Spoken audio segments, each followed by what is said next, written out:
disampaikan terima kasih, dan untuk sambutan yang terakhir dimohonkan kepada pimpinan pusat Asia pada yang mewakili, disilakan.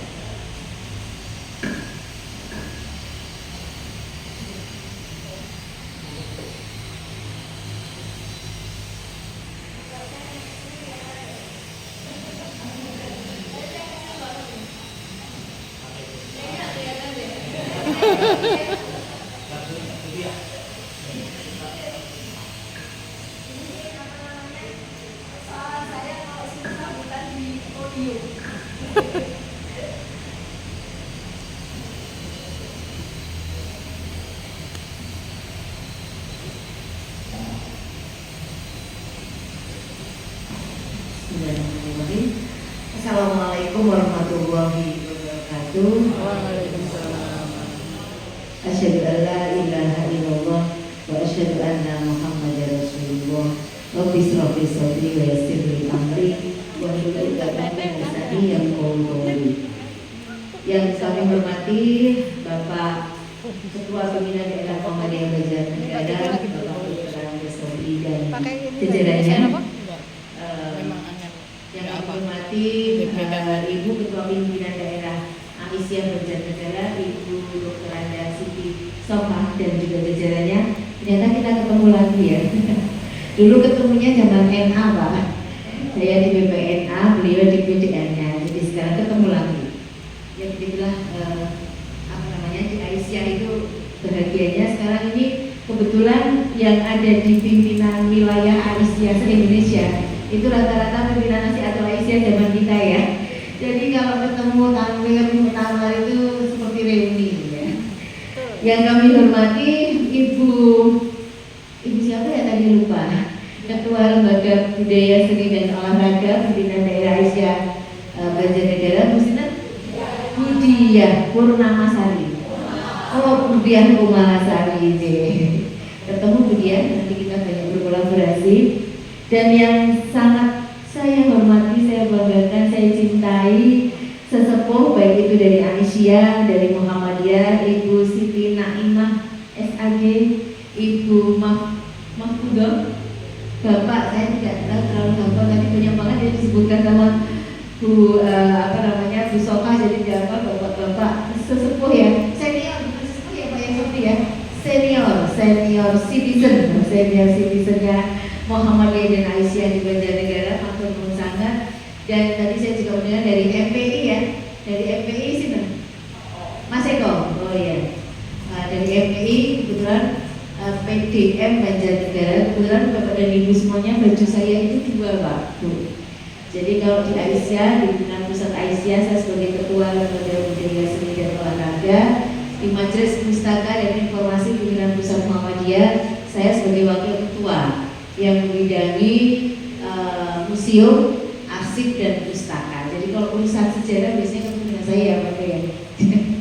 Jadi saya juga waktu mau bercerita mau ke Banjarnegara itu disentil oleh Mas Pur, Pak Purnawan Basundoro ya. Ayo Mbak Wiwi, kapan?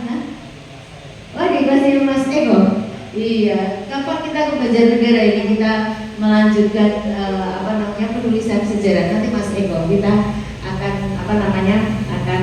lanjutkan lagi tentang pendampingan penulisan sejarah di Banjarnegara. Kebetulan sudah pernah kita koordinasi ya. Jadi ibu-ibu, bapak-bapak, hari ini saya membawa rombongan. Ada 2 orang dari LBSO, ada Bu Laili Nailul Muna. Silahkan berdiri Bu Laili Nailul Muna ya. Kemudian ada Ibu Hafizatul Diana ya. Ya, Hafizatul Diana. Kemudian ada Mas, ini kader-kader potensial kita ya, sejarawan muda kita. Ada Mas Saki Ahmad. Kalau saya manggilnya Saki, tapi dia maunya dipanggil Ahmad ya. Nggak tahu kenapa. Berdiri dong Mas Ahmad ya. Beliau sejarawan muda kita. Kemudian yang kedua Mas Bukhari. Kalau saya punya panggilan sayang ke dia itu L. Dulu waktu masih muda itu wajahnya kayak L Rumi. Kayak L dulu L gitu. Jadi saya bilangnya L gitu. Gak tahu sekarang kok udah tua ya Om ya. rambutnya. Oh iya, dulu rambutnya gondrong kayak Elmi, jadi sekarang udah. Jadi kami berlima ini sejak kemarinnya ya, kami hadir ke Batur untuk mencoba menelusuri jejak Siti Walidah dalam rangka pembuatan film dokumenter dan juga buku tentang Siti Walidah yang menjadi program dari Lembaga Budaya Seni dan Olahraga Pimpinan Pusat Aisyah. Perlu kami sampaikan Bapak dan Ibu, kita tahu seberapa besar Siti Walidah, seberapa hebat beliau di dalam kiprahnya baik itu di Aisyah maupun di nasional. Tapi kita harus menerima satu kenyataan yang tidak menyenangkan, bahwa data tentang Siti Walidah itu sangat minim, sangat minim. Saya terutama dengan anak-anak ini dengan di MPI sangat sering sekali ngulik-ngulik arsip, dan kami hanya mendapatkan berapa ya, sekitar 27 item ya dari perjalanan seorang Siti Walidah, terutama pasca meninggalnya Kiai Haji Ahmad Dahlan. Nah, salah satu daerah yang memang dikunjungi Siti Walidah itu adalah Batur, dan cerita tentang Batur itu berkembang sangat kuat di lingkungan Muhammadiyah maupun di lingkungan keluarga. Kebetulan saya sama Mas Ahmad ini Qadarullah adalah generasi keempat dari Kiai Haji Ahmad Dahlan dan Siti Walidah. Kalau saya merupakan keturunan dari putri ketiga Siti Walidah Kiai Haji Ahmad Dahlan yang namanya Siti Busro. Kalau Mas Ahmad ini adalah putri keenam yang bernama Siti Zuharo, tapi kami sama-sama jalurnya Siti Walidah. Sehingga memang cerita tentang Siti Walidah di Batur itu di keluarga juga sangat kuat. Nah, kedatangan kami ke sana mencoba ingin membuktikan, karena kita bergerak di ranah heritage ya. Heritage itu adalah peninggalan sejarah yang lebih bersifat bangunan atau sesuatu yang bisa terlihat. Maka kami mencoba untuk memetakan Siti Walidah itu ke Batur itu naik apa, gitu ya. Kemudian di mana? Karena kalau di data tentang Siti Walidah di Batur itu di mana, di Notulen Rapat ya. Buku tahunan Muhammadiyah tahun 1927 itu ada keterangan bahwa Siti Walidah hadir di Batur untuk memberikan tablik dan juga melakukan pemeriksaan terhadap cabang Aisyah atau Muhammadiyah ya, dua-duanya, cabang Muhammadiyah dan Aisyah. Jadi ada dua poin yang dilakukan oleh Siti Walidah waktu itu. Nah, kita mau mencoba lihat nih apa sih yang sebenarnya terjadi. Nah, alhamdulillah selama 2 hari kami di sana, kami ditemukan dengan tokoh-tokoh yang sudah sepuh, yang mereka itu menyampaikan ceritane gitu ya. Nah, ibu-ibu, bapak-bapak, ceritane itu mungkin bagi sejarawan konvensional, sejarawan yang mungkin dia itu saklek ke literatur, itu akan menjadi sumber yang tidak valid ya. Tetapi kami melihat begini, di Batur ini beda, karena sumber-sumber yang katanya ceritane itu disampaikan oleh orang asli sana, orang-orang yang dia punya nasab langsung dengan orang-orang yang memang pada waktu Siti Walidah hadir di sana itu sudah berlipat. Sehingga pada waktu saya bilang sama Mas Ahmad sama Mas Buma, itu kan yang sejarawan mereka berdua. Saya juga arkeolog dan sejarawan. Kalau mereka berdua ini yang satu businesswoman, yang satu ahli apa kamu ya? Ahli sunnah. Sastra Jawa, tapi beliau ahli hadis. Nah, saya bilang sama anak-anak ini bahwa Muhammadiyah, kalau kemudian kita hanya mengikuti metode penulisan sejarah itu hanya letterlock pada sumber yang tertulis, maka kita akan banyak kehilangan. Karena sumber lisan dan memori kolektif itu masih banyak dijumpai di kelompok-kelompok Muhammadiyah. Nah, Batur termasuk yang kami nilai memori kolektifnya itu menempati tingkat akurasi yang walaupun ada deviasi itu paling 10 sampai 15% lah ya. Akurasinya tinggi karena yang menyampaikan adalah orang asli sana, keturunan mereka yang berkiprah pada waktu itu, sehingga dimungkinkan ingatan-ingatan itu masih ada di masyarakat.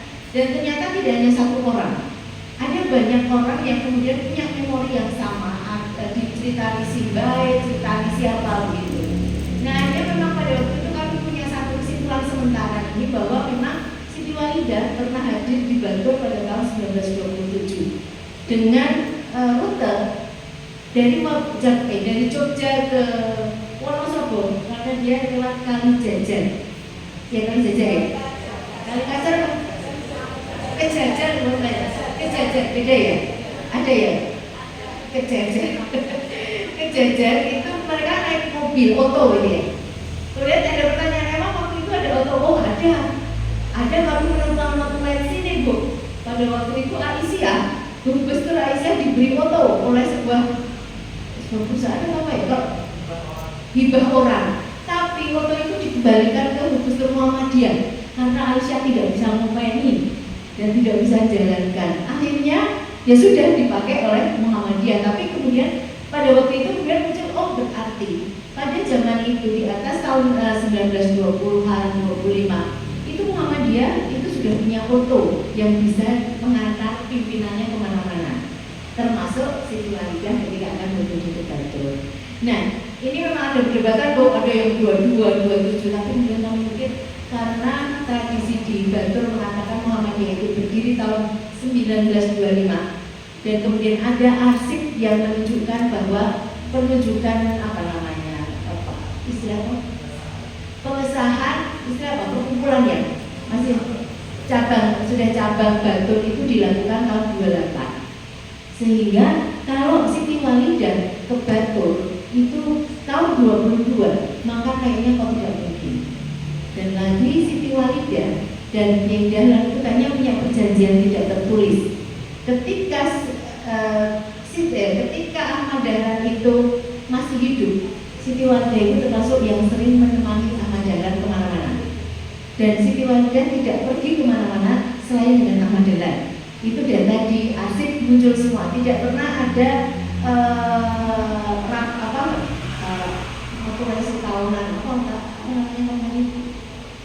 buku tahunan itu yang menyebutkan sebelum tahun 2003 itu Siti Walidah jalan-jalan tanpa Ahmad Dahlan. Tapi setelah 23 beliau melakukan roadshow banyak ke daerah termasuk Jawa Tengah itu masuk yang roadshow agak lama. Kalongan, Pajangan, Semarang itu puter itu ya.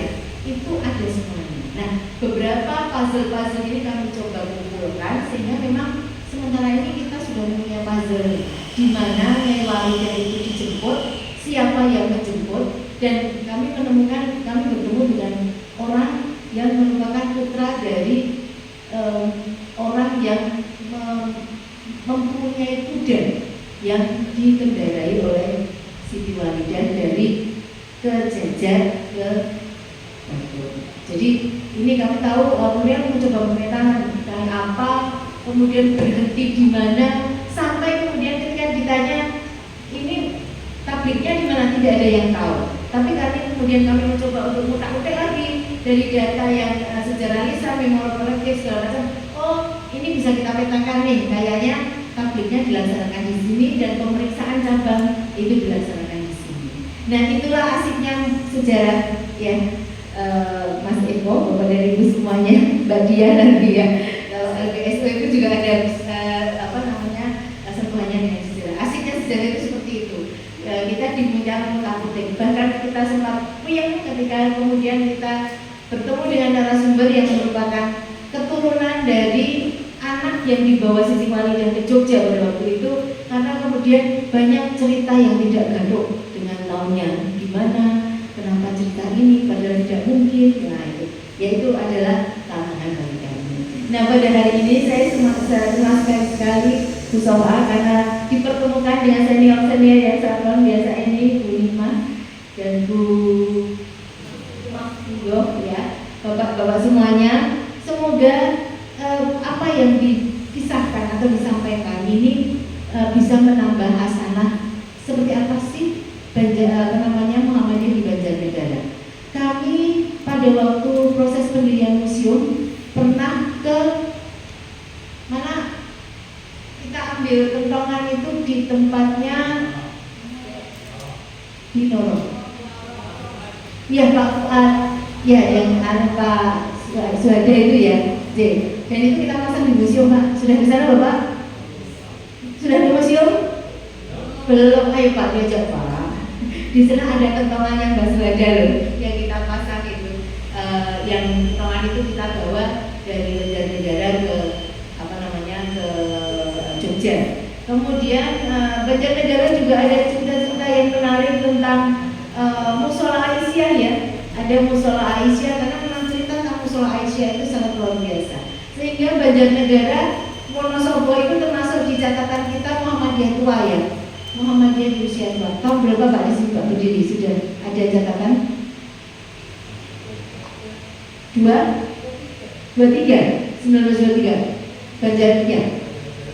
Banjarnegara 23. Nanti kalau minta arsip ke sana FPI insya Allah sih banyak yang bercerita tentang itu. Nah ini menjadi satu semangat bagi kita semuanya Bapak dan Ibu untuk mulai mengumpulkan puzzle-puzzle sejarah Muhammadiyah. Dan terutama nih Bapak dan Ibu yang senior ini Bu Sofa, saya minta untuk suatu saat didokumentasikan ceritanya tentang apa, cerita saja Mbak Dia nanti yang mencoba untuk membuat urutan. Bu, Bapak, kalau sudah seperti ini kita itu berpacu dengan waktu. Duluan siapa? Duluan kita mendokumentasikan atau duluan yang lain? Kami pernah menyesal karena belum sempat mendokumentasikan Pak Jardan ya. Besok sih Pak Jardan PP Muhammadiyah. Beliau itu kan orang yang sangat tertib di dalam organisasi. Apapun beliau tahu aja. Ibaratnya kamus berjalannya PP Muhammadiyah itu Pak Jardan. Itu kami belum sempat mendokumentasikan beliau sudah situ. Atau kami belum sempat mendokumentasikan Bu Elida Jasman, mantan Ketua Umum Pimpinan Pusat Aisyah, tapi beliau saat ini karena usia sudah tidak memungkinkan untuk kita tanya.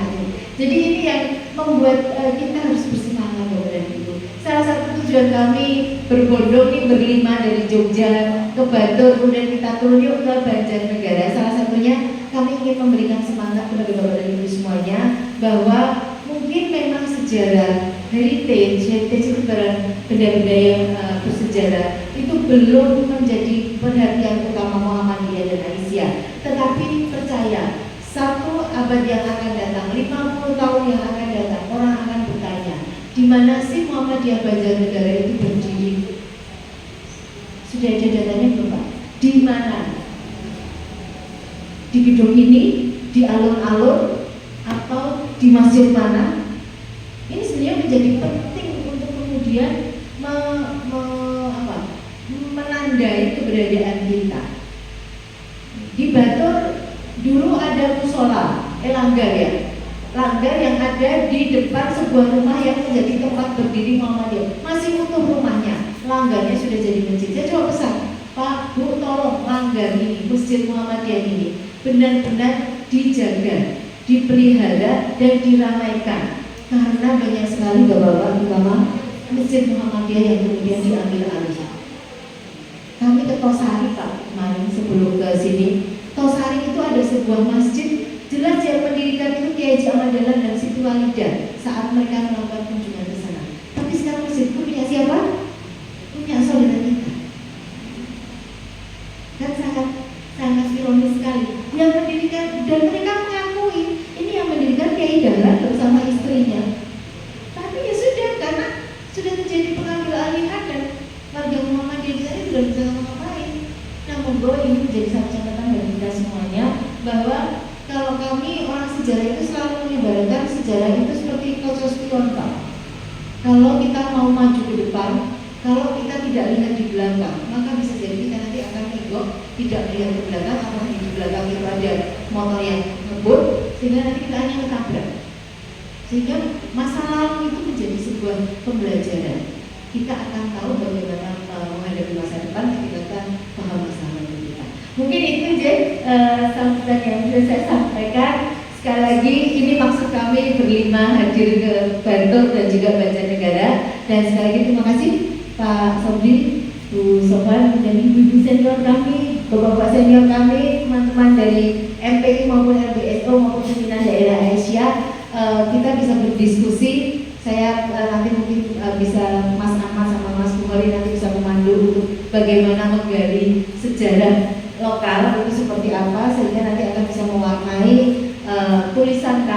ataupun catatan kami tentang Siti Walidah, baik itu yang ada di Batur, di Banjarnegara maupun di daerah-daerah yang lain. Mungkin itu saja. Terima kasih. Nasrul minallah wa barakatuh. Assalamualaikum warahmatullahi wabarakatuh.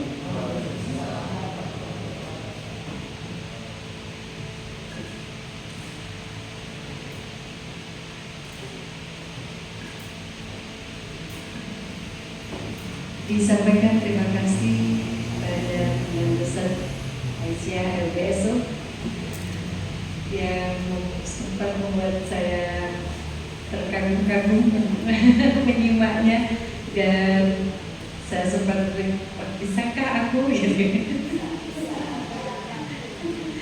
Saya hanya berempat dan kesempatan kali ini yang bisa hadir hanya sama Mbak Maisa LBSO.